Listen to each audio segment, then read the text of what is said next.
आज लोगों को मालूम है कि फलाना बाबा मुझ पे जादू कर रहा है। मैं चौराहे से निकला हूं, आज 10 चौराहों से 10 पे जादू टोने पड़े थे, पर उसने प्रेयर नहीं की।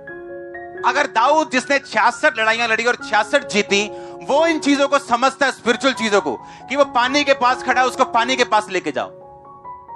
वो इजरायली नहीं समझ रहे कि उसने अपना बेटा कुर्बान किया, हम भी कोई बलि चढ़ाएं, हम भी भेड़ बकरे को लेके जाएं, हम भी यहोवा के सामने कुछ अर्पण करें, ताकि परमेश्वर के सामने हम बलि वर्सेस बलि को लेके जाएं।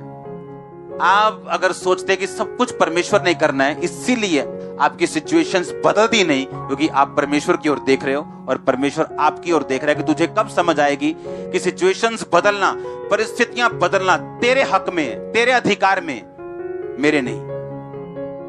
बैठे रहो 25 साल फाइनेंशियल ब्लेसिंग के लिए प्रार्थना करते रहो और ना बोवो, 25 साल बाद भी वही हाल है, उससे बुरा हाल होगा।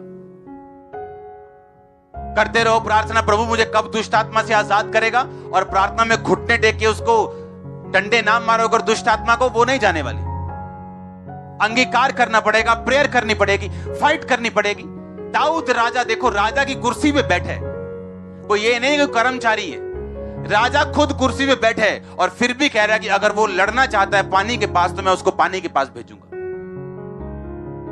पावर होने के बावजूद, अथॉरिटी होने के बावजूद, फाइट्स के रूल्स को वो फॉलो कर रहा है जो स्पिरिचुअल है। हालेलुया।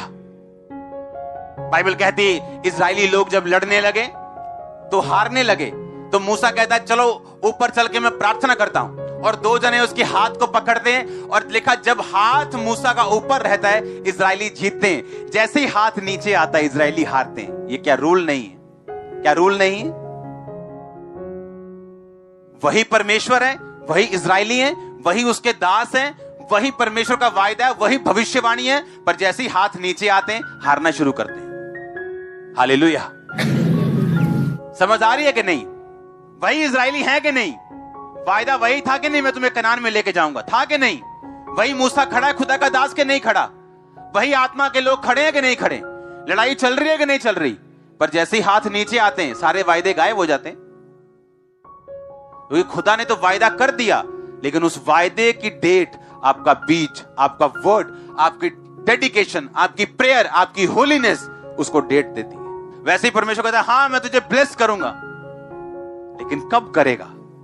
2021 में कि 2061 में?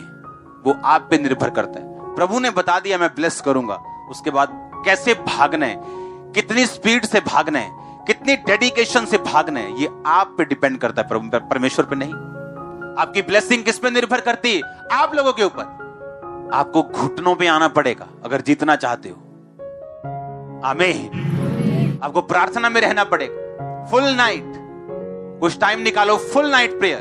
अगर आप शरीर को एंटरटेन करेंगे तो आत्मा में पीछे रह जाएंगे, शरीर को काबू कर लेंगे, आत्मा में आगे बढ़ जाएंगे, और जब तक आप आत्मा में आगे नहीं बढ़ेंगे कुछ ब्लेसिंग्स कभी आपके लाइफ में नहीं आ सकती। आपकी मोस्ट ब्लेसिंग्स आपकी स्पिरिचुअल ग्रोथ पे निर्भर करती है।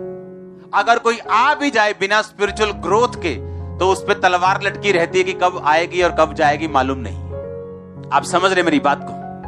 स्पिरिचुअल रूल्स आप फॉलो करते हैं,